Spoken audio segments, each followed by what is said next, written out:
Welcome, everyone.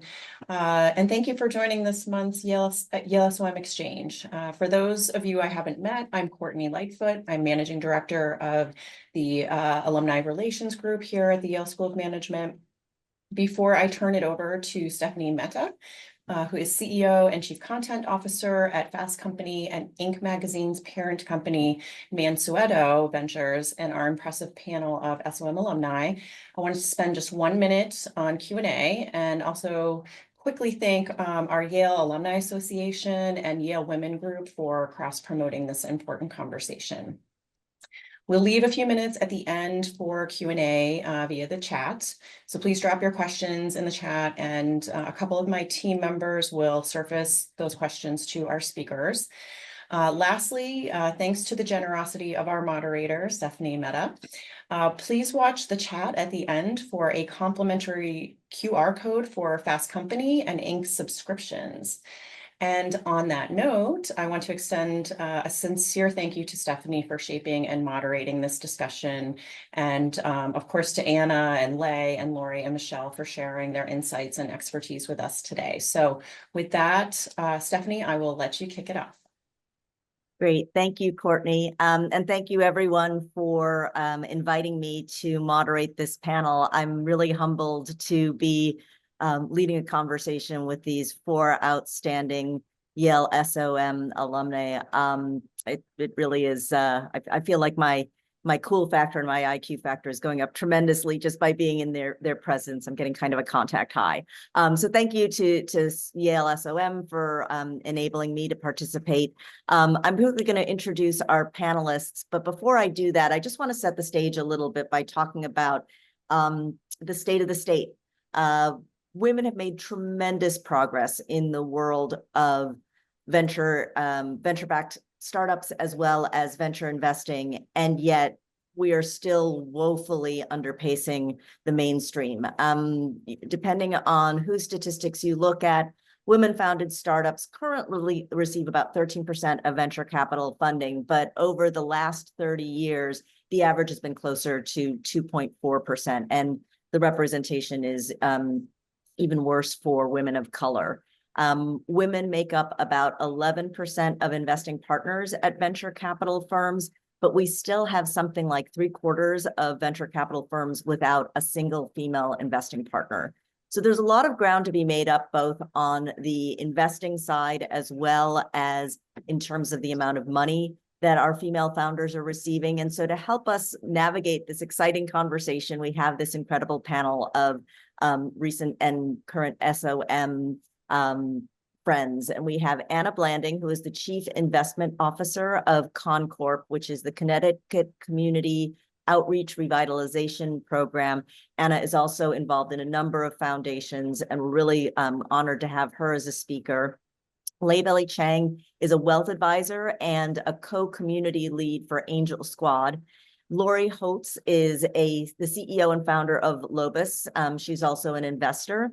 And Michelle Kwan is head of operations and partnerships for an organization called Runway, and she's also the founding partner of Air Angels. So Anna, Lei, Lori, and Michelle, welcome. Thank you so much for being here.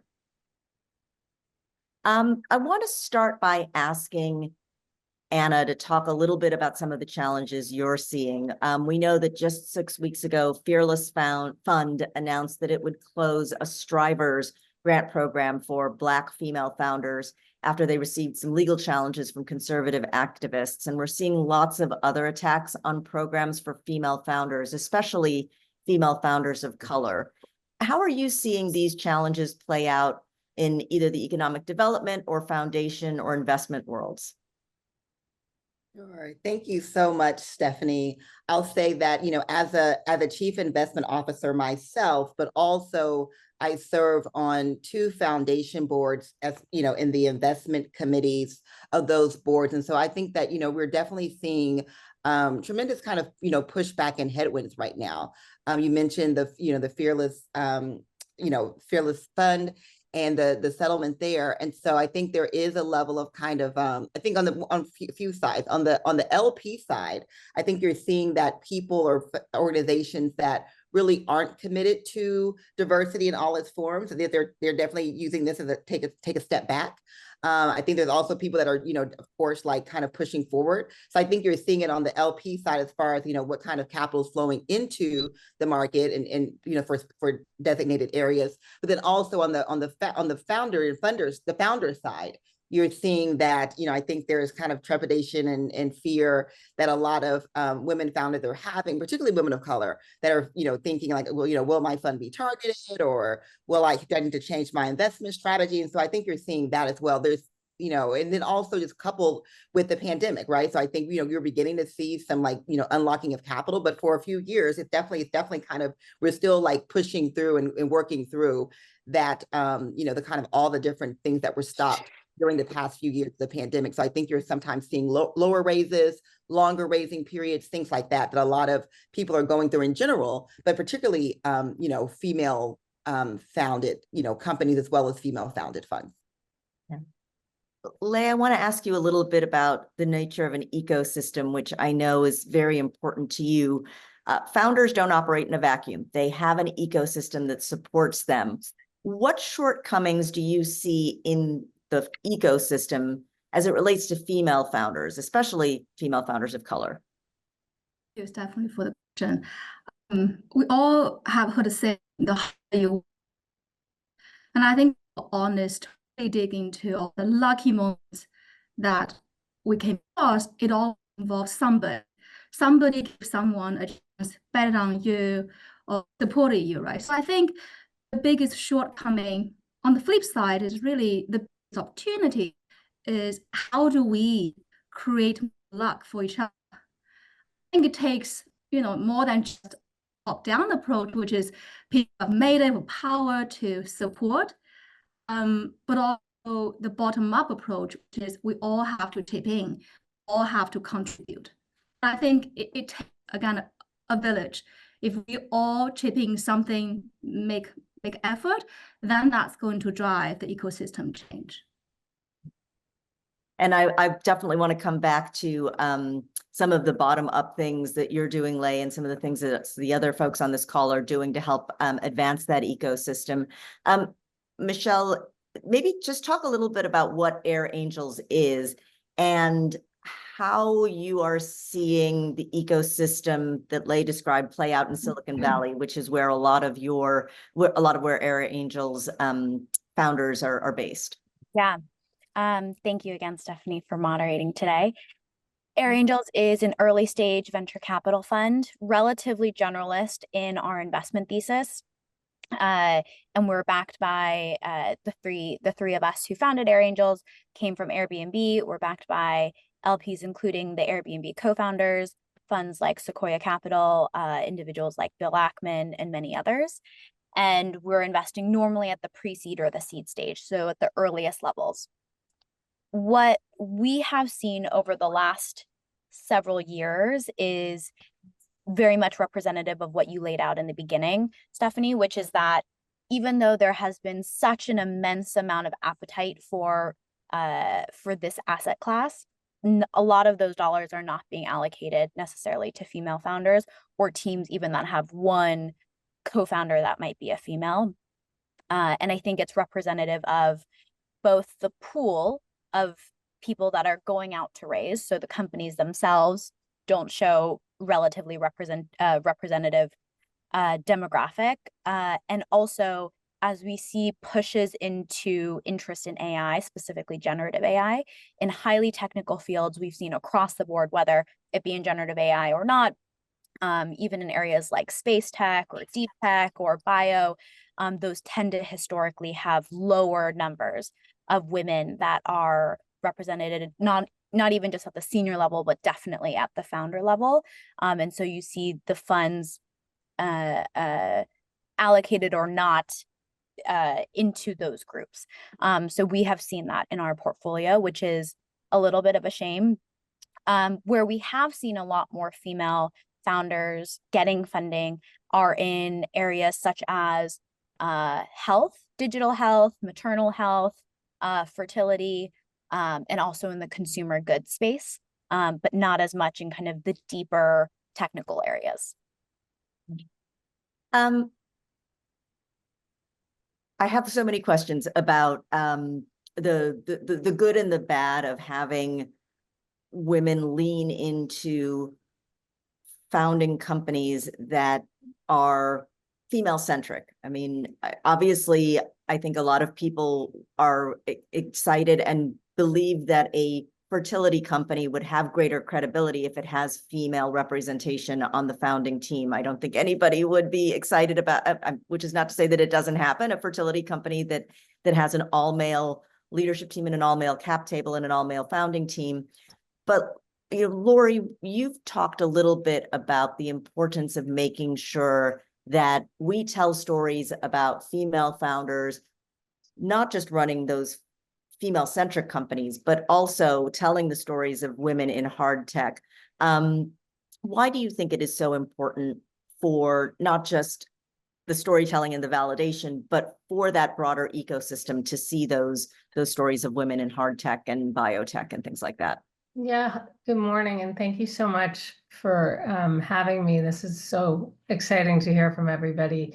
I just think that there's implicit bias, and I think that's the issue, right? Is that people have a certain vision of, someone leading a tech company, an AI company, and that may not be female, that may not be a person of color. So I think if there's more examples of people who are driving financial institutions, technology companies, founding those companies, I think it's important for the broad investing community to see that, and also for female founders.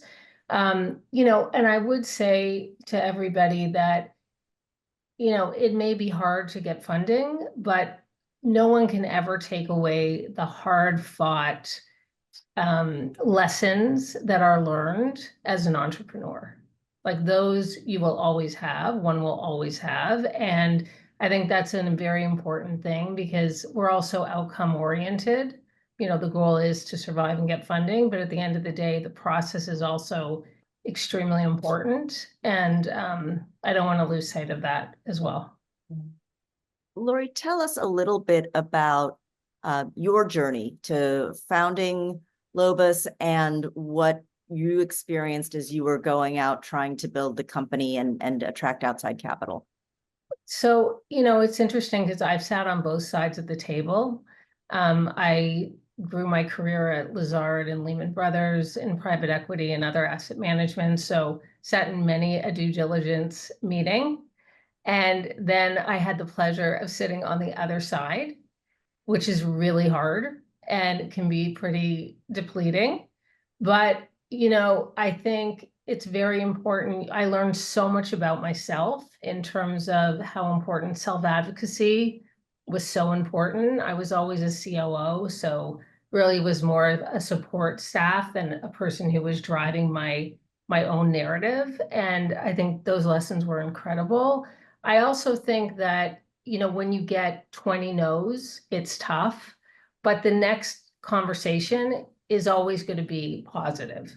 And those positive conversations can always fuel you. So I would say self-advocacy, resilience are probably the two things that I learned the most. Even though I thought I had them, I dug deeper still. And there's always alternative forms of funding. Sequoia may not be your people, they may not be, but there's other people like family offices or grants or, other people who are trying to drive change. And especially in this time of complexity, I think coming together as a community and helping one another is really important, which is why I'm thrilled that this is actually happening today. So we can reinforce that messaging. I'd love for each of the panelists, and I think we lost Leigh, so hopefully she'll be able to join up again in a minute or two. But for each of the panelists, Lori, you mentioned alternative funding sources. What are some of the sources that women should be looking at? And how do they go about finding them, or how do they go about getting an introduction to the right person? Maybe I'll start with Michelle, and then Lori and Anna, please chime in. I think Lori is exactly right. There are so many different pools of capital that you can tap in depending on what you as an individual or what you as an individual leading a company are looking to do. And arguably, venture capital is not maybe the most beneficial pool of capital to tap into, depending on what you want the outcomes to be, where you see your company growing, etc. And I think that some of the things that we as a group had talked about last week is around having access to more information earlier on for an entrepreneur or someone who's thinking about going on an entrepreneurial journey. I think if you're in business school or if you're in a graduate program, or even tapping into your resources from your college or university, and trying to find what are those identified pools of capital as early on as possible, and just getting yourself familiarized is super important.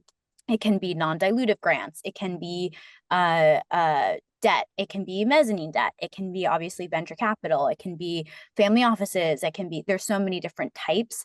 And a lot of it can feel really difficult to find and understand what each of the pros and cons can be. So leaning on literature or leaning on resources that are already available at your fingertips within your network that you can easily go to, I think is really great. I have found also listening to certain women, whether it's on YouTube or on podcasts, in discussions that they've done. So someone like Lori, who has obviously gone through that journey and has seen various parts of kind of the financial stack themselves, it would be great to be able to get kind of firsthand accounts from someone like that too. Yeah, I echo everything you've just said. And the network effect is so important.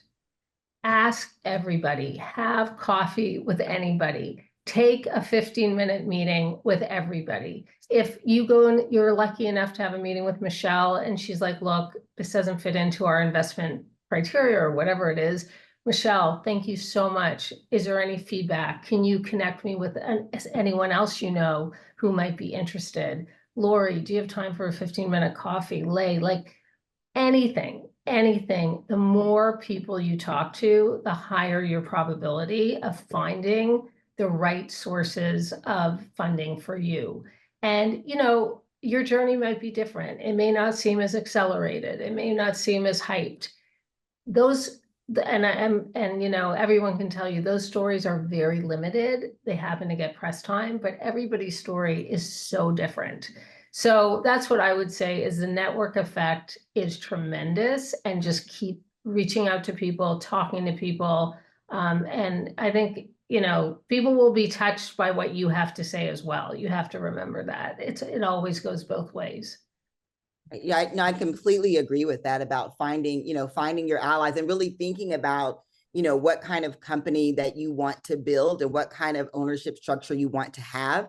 And so, so I think, of course, like venture capital is very, appealing is what we, it's we study a lot in business school and things like that. But, there's a lot of different ways of thinking about, your capital. Like, so I'm thinking about, of course, there's friends and family, money. And of course, that goes down to depending on what community you're in, you may have less friends and family who can help you with that money. So I think there's things around that, but thinking about, kind of who is your network. So, definitely I think your school and things like that.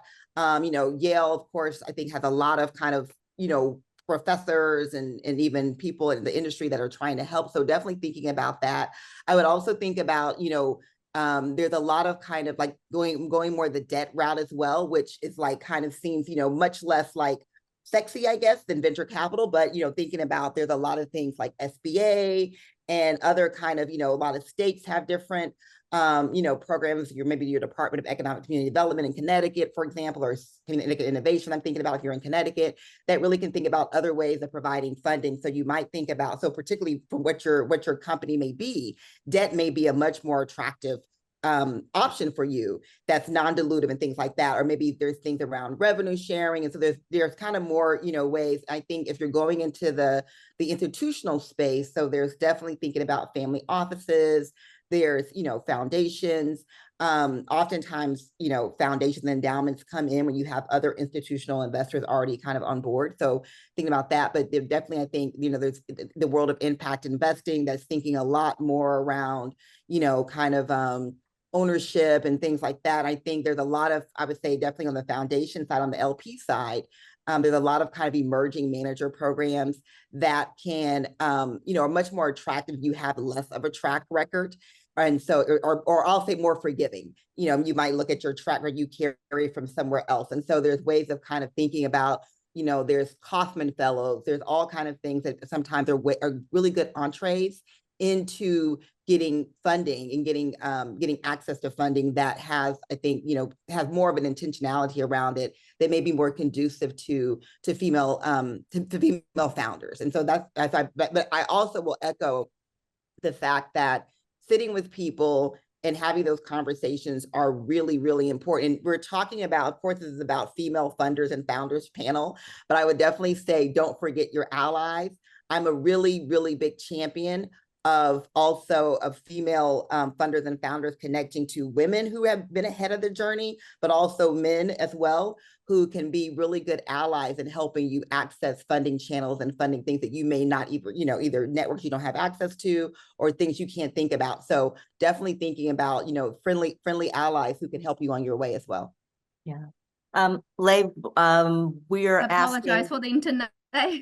Yeah, no worries. The question I'd asked all the panelists is, what are some of interesting alternative sources of funding if venture capital isn't available to you? And while you're thinking about that, I just wanted to chime in with two other thoughts.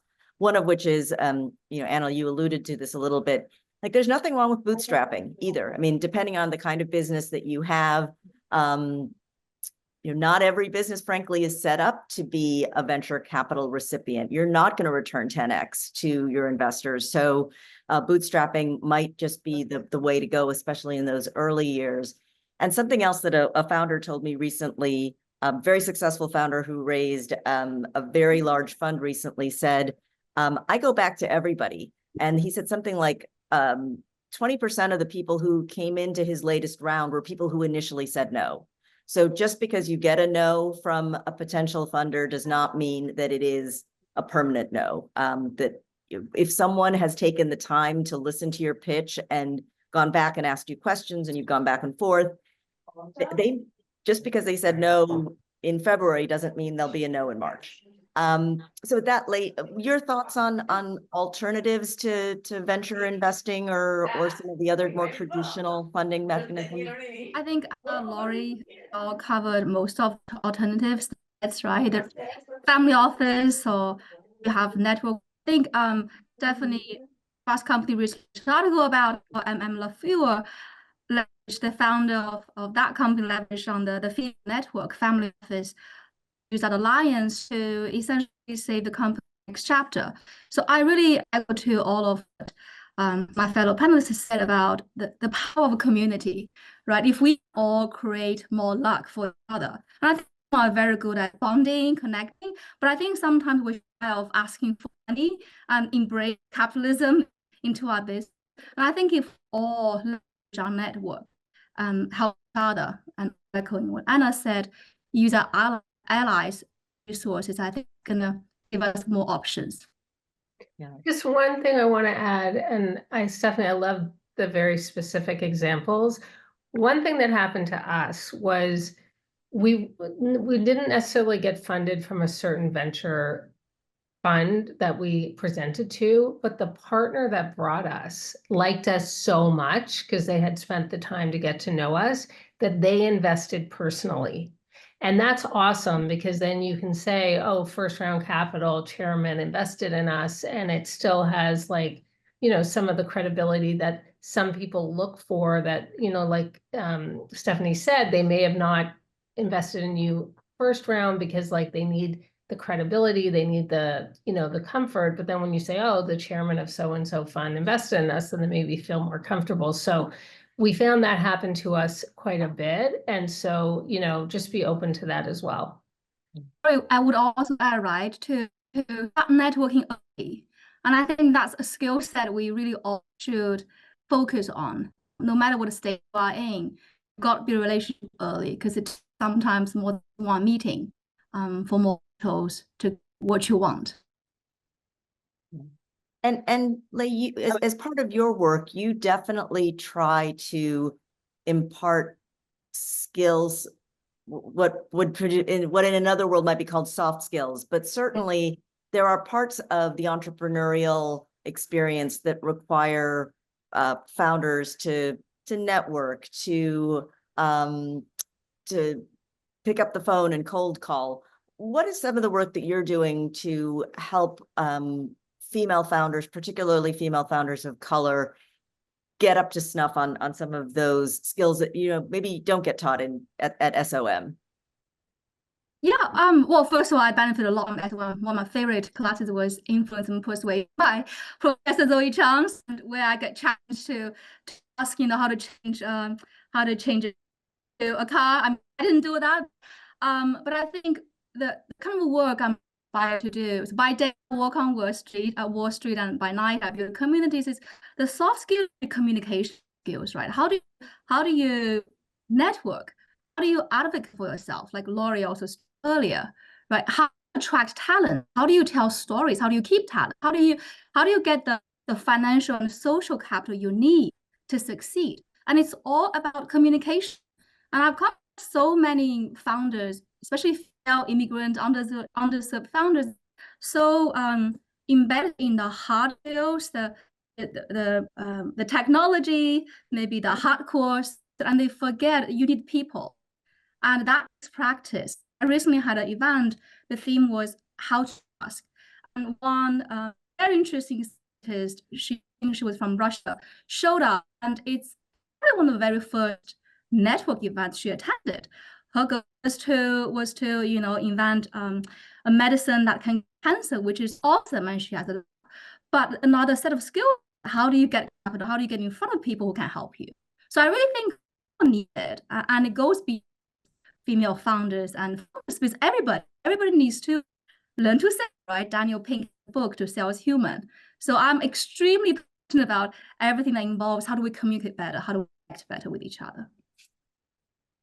So I want to ask a little bit about how we get more high net worth women, many of whom may be SOM graduates and maybe even on this call, to write checks. Laurie, you talked about how you got a venture partner to write a personal check to invest in your company. We have seen many examples of high net worth women who've made their own money. So this is not family money, this is their own wealth, who have been willing to write checks for philanthropies, but then you go to them and you ask them to write a check as an investor in a seed company. So we're not even talking about six figures. And they're very uncomfortable with that. Anna, let me start with you, but then I want to hear from all of the panelists. I mean, we may have people on this call who are networking and they're asking friends and high net worth women to ask to write them a check, and they're getting rebuffed. How do we overcome that challenge? Anna, I'll start with you. Sure. No, it's a huge challenge. And, you know, one thing we were talking about last week, you know, I have many women friends who are, you know, amazing in their careers, right? They're self-made, or they're amazing, you know, might be in legal or business or, you know, physicians and things like that. So really high net worth individuals who will still come to me and be like, Anna, how do I start investing, right? And so these are women who literally are solving, you know, curing cancer, right? Or literally doing brain surgery, but still have this trepidation around becoming investors. I think there is a lot of, there's a lot of kind of still like, you know, myths around, you know, what an investor is. And so I think that, you know, not only do men have a view about what an investor looks like, right? But also us as women have a view about what an investor looks like. And we don't sometimes see ourselves as that. And so, you know, we'll often write a six-figure check to maybe, you know, Yale University Hospital, whatever, but not think about writing a five-figure, you know, 5 or 6 or whatever figure check for investors. So I think one thing I've learned and thought about a lot around this is thinking about, you know, women coming together as angel investors and having types of, you know, investment clubs. I do a quarterly financial literacy training for women in New Haven, actually. And And so we ended up having the women, become investors and really just kind of opening up, their, online brokerage account and things like that, but then began, so now they want to, actually start, pick a company to do some things. And so I think being around groups of, like-minded individuals is really, really important. And then also thinking about, I just think that, like, as far as there's a lot of things around, I think the education of it, when we as women kind of begin to think about the gender gap and the pay equity gap and things like that, and like, oh, one way we can directly solve that is by, becoming investors in other, in companies. I think it then kind of like begins to demystify that. And so, but I found that for people that don't see themselves as investors, oftentimes for becoming a part of a group where you're kind of going through the journey together, has been really helpful in kind of demystifying that, but then beginning to unlock that capital. And so that's one thing that I've, seen a lot. And I would encourage people on the phone, particularly, women on the phone, to think about that. Like, okay, I would like to become an investor in a company. And of course, people are thinking, well, how do I find this company? So sometimes I think being part of a group can help you also do diligence, on companies better and things like that. Yeah, and I would recommend, if people aren't familiar with them, Golden Seeds is certainly an organization that does some of that, and there are many others. Yeah. Michelle, what are you seeing in the Valley? I mean, there are a lot of high net worth women who've made their money in tech, and many of them are angels, and they've created angels networks. If I'm a founder on this call and I know of a high net worth woman and I think, gosh, I would love to convince her to invest, what's the argument I make to her? Yeah, I think, well, Lay is the community lead for Angel Squad, which is a great group of now many, many cohorts of individuals, a lot coming from tech, but a lot coming not from tech, that invest in very early stages through a single vehicle. And there are community meetups and a lot of resources. So would highly recommend folks check out Angel Squad.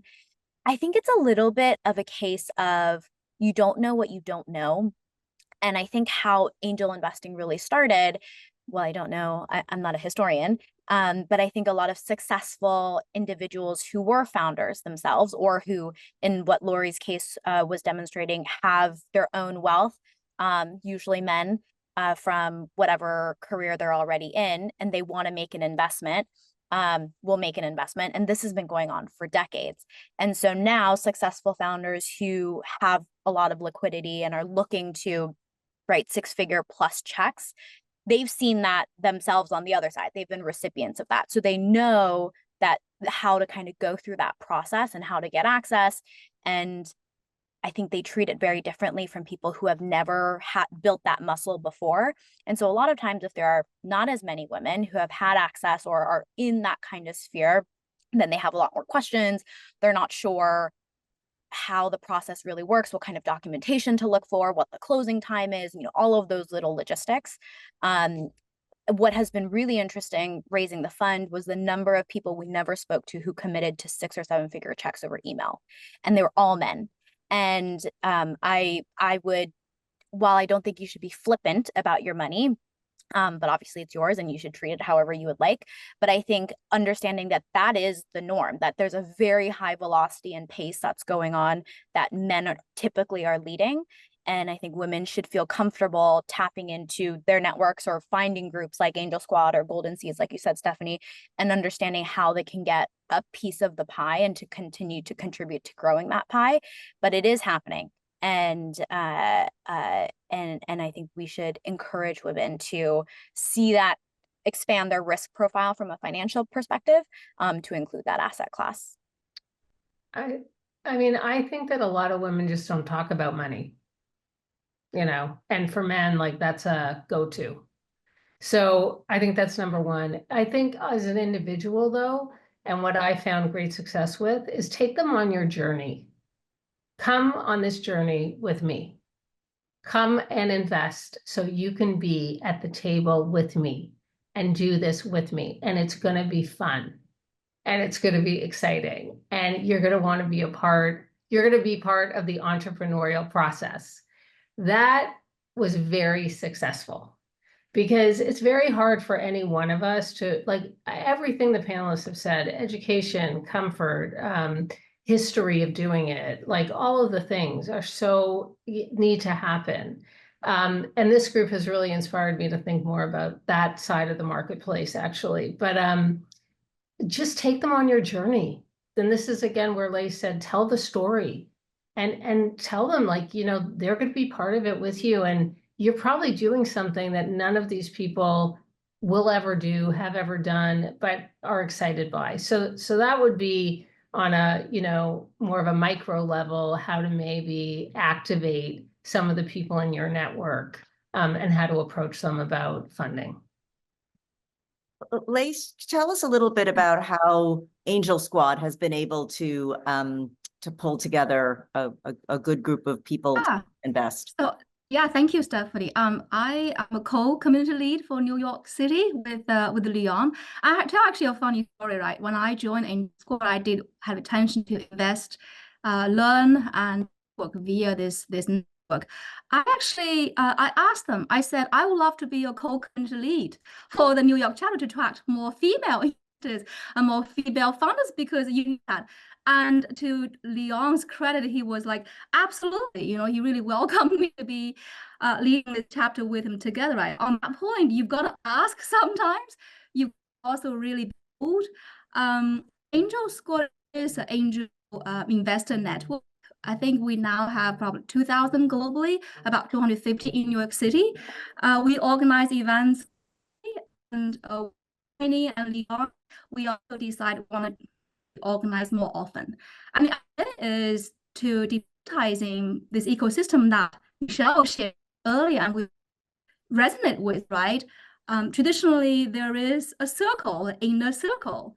And I remember when I was living in Zurich a few years, 5 years ago, I met this hotshot angel investor / founder, and that's the first I got to meet anyone in scale from Bobby. And he said, actually, the resources are really probably within 20, 30 people, which was shocking to me at the time. And now, right, we want to have more access.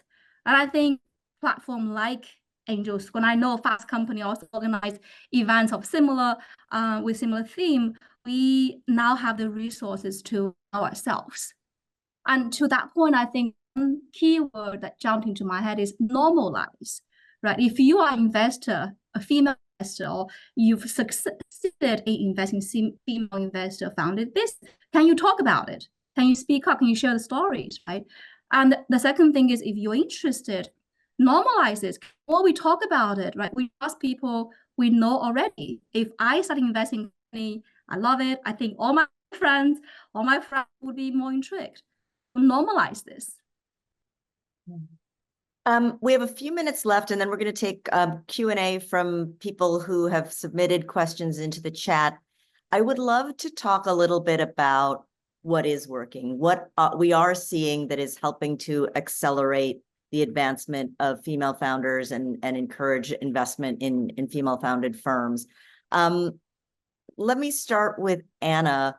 What are the things that you're seeing from your perch as someone who is in the investing world, but also spends a lot of time with foundations?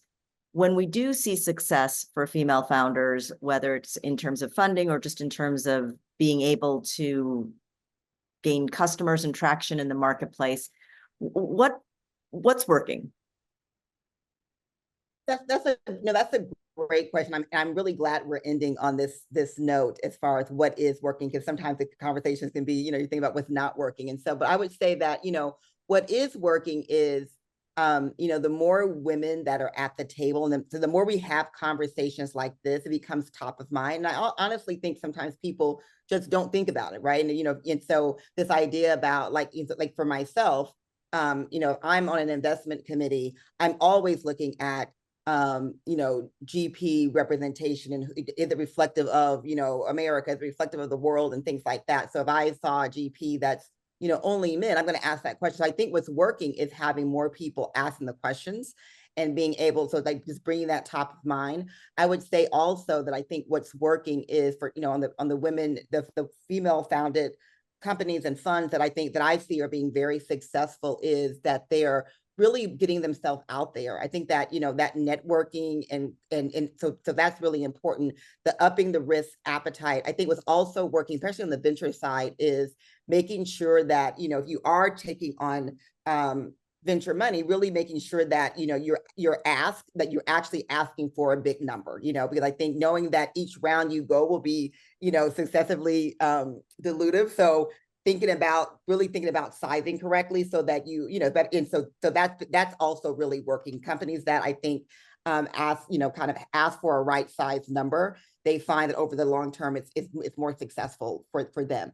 So that's working. I think oftentimes, like I said, oftentimes, check sizes to women are often smaller, and also but the asks are often smaller. So just making sure you're asking correctly.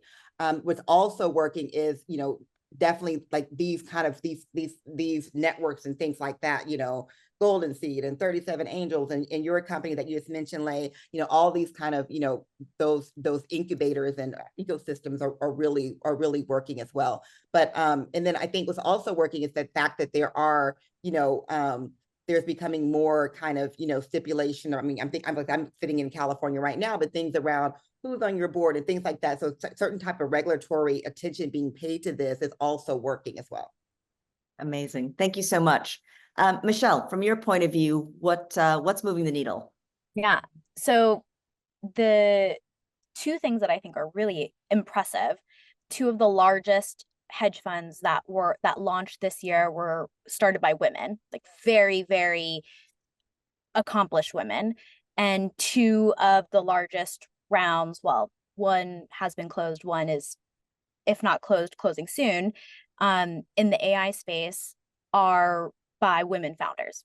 And I think that those two data points are a huge testament to it's not easy to raise a $1 billion+ fund or to raise 9 figures for your seed round.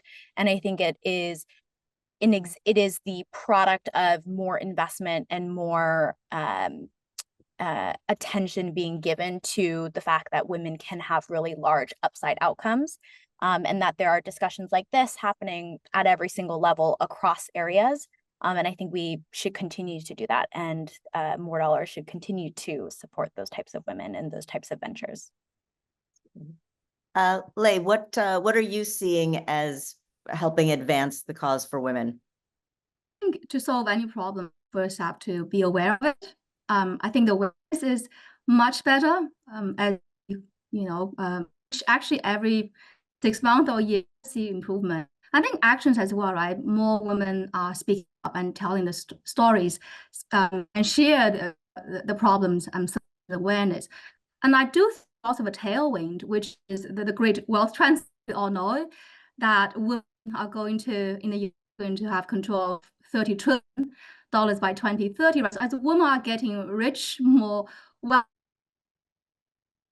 how do we utilize these resources? So I think that's definitely all positive. And Lori, let me ask you to address the same question.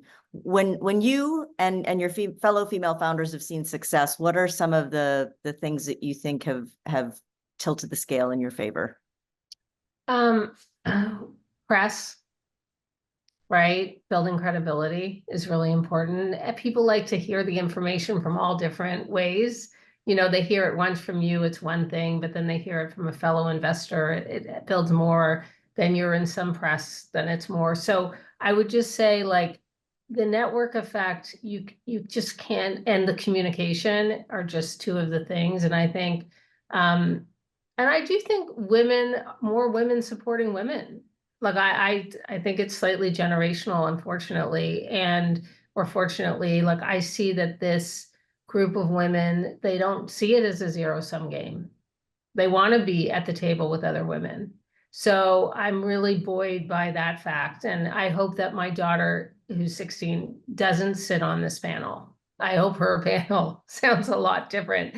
And I think it will, because my panel sounded a lot different, where there wasn't just one in a fund, but there was one only, in the entire ecosystem. So I think we've made a lot of progress, and I think that we will continue to do so.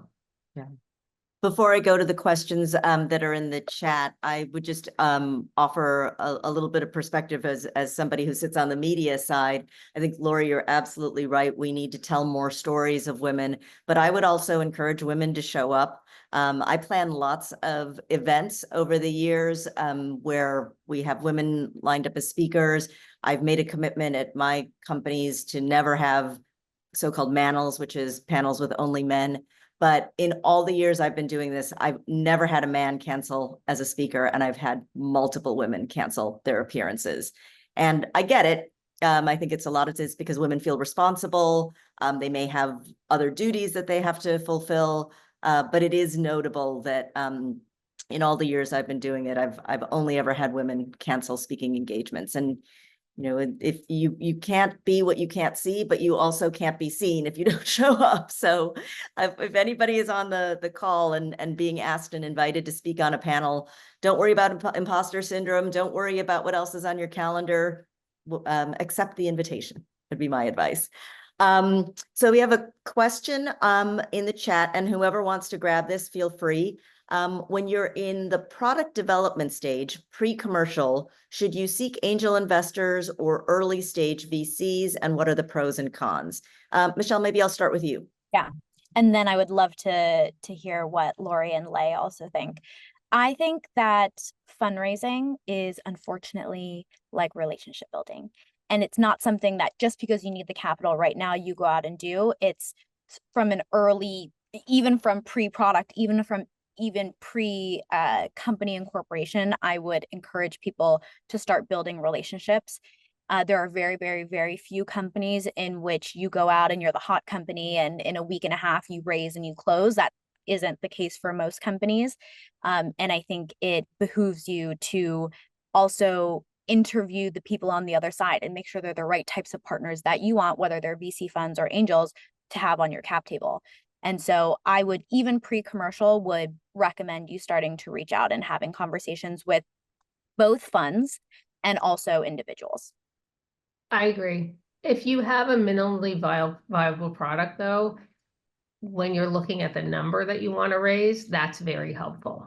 So I agree with everything that Michelle said. I think, and it builds on what Stephanie said. You may speak to like an early stage fund and they're not for you right now. You're not for them right now, but 6 months from now, you may be exactly the right thing. And they feel that they've discovered you. They've been talking to you since concept phase, and you know, now they feel like a sense of ownership that they've brought you in and that they've known about you. And, you know, it's also a sense of pride for them. So, but I would say, talk to everybody, small funds, big funds, get their contacts, talk to them too. But I would say from experience that if you're looking at raising a bigger amount of money, having a minimally viable product is pretty much necessary, I would say. Yeah, I would also agree with this view as well. You've got to talk to everybody, right? One founder I hosted event for, she said she's bet actually, Laura, you were in and over 400 meetings before she actually got a Series A funding. So you got to hustle. And then there was another question in the chat about asking people to expand on the point about why high net worth women are so comfortable with writing checks to charity, but not investors. I know we could talk about this for an hour. Laura, you have a point of view around the social capital that comes with philanthropy that doesn't necessarily come from investing. Yeah, we brought this up in our pre-call. You know, when women have traditionally felt very confident and comfortable giving to philanthropy. And again, it's also status. You get to go to parties, you get to have your name on a building, you get to all the things that are like respected within your community or a community that you aspire to be a part of. If you're investing, you're probably new to it. You know, you're not Bill Ackman. You're not, one of the big investors that people are going to follow on and want to talk to you about investing. So it's very different from a social status perspective, where you want to spend your time and effort. But I think, and again, I was talking to them, okay, like I am going to Maj night tonight. And I do think that this group of women, and that is not a joke, that is like real, I do think that this group of women, though, they are intellectually able to do this. They have the means to do it, and honestly, most importantly, they have the time to do it. So there has to be something that is emotional, exciting to be a part of, something that they can talk to at cocktail parties. And this goes for men too.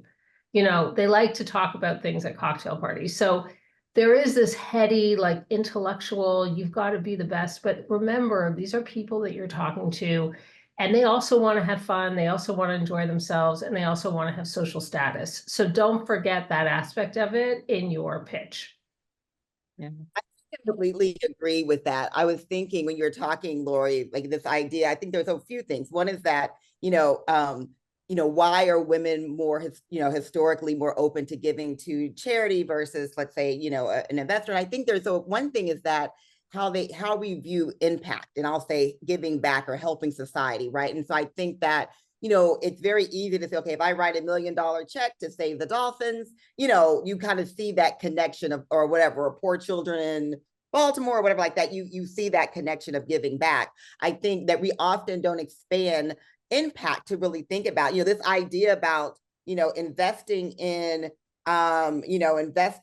Michelle and whatever her company's doing, like that's also a tremendous impact, right? And so, a lot of these companies are really solving the big issues of the world. And so being able to translate that for women too, or, anybody, but translate that for women, we're talking about this idea that, yes, saving the children in the inner city school is, really important, or the museum opening, but also this idea around, kind of these other issues that a lot of these companies are solving. So that's something like, so I think translating and that idea of what is kind of like for the good, or what is philanthropic impact. I would also say too, to what Michelle said, or to what Lori said, as a person that sometimes goes to a lot of annual meetings and things like that, like make them really fun. I mean, because, if you start going to a lot of different events, but I am probably more likely to go to something that I have a friend that she had an event at, the Met, and that was like really fun to go to, right? It's, I think, combining as you're saying, Lori, combining that, like, yeah, I'm an investor, but I also, we dressed up and had great, champagne, and we had fun and things like that also is really important. Or having a great dinner. We had a spa retreat, at Canyon Ranch or whatever. So, thinking about that too, about kind of what types of events you have for your LP base or your investor base that is, more exciting than just kind of coming to a conference room and sitting down and being bored for an hour. So I would also encourage that too, kind of making your ways of engaging with your investors more fun and hip and friendly and all those different things that we like to do. Yeah. And we also have to give women permission to brag about their financial wins. Absolutely. I can't tell you how many times I've been buttonholed at a cocktail party by some guy telling me how much money he's made on NVIDIA. It would be great if women felt, as Michelle saying, like, people want to know that they discovered somebody. If you were an angel investor in, Bumble when it first came out, imagine not only how much net worth you've acquired, but also, how many marriages or relationships you have helped spawn. So I think we need to give women permission to brag about those things in the same way that they feel comfortable talking about the work that they've done to help refugees or help school districts. So with that, I want to thank all of the panelists. I'm afraid that we lost Lei again, but Anna, Michelle, Lori, Yale, thank you all for being here today. There are the digital subscription codes that have been dropped into the chat. Hopefully people will take advantage of them. We would love to hear your feedback on what you're reading. And I believe this will also be shared in an email that is going out to all of the participants. Thank you all for being here today. Thank you to the panelists, and have a great afternoon.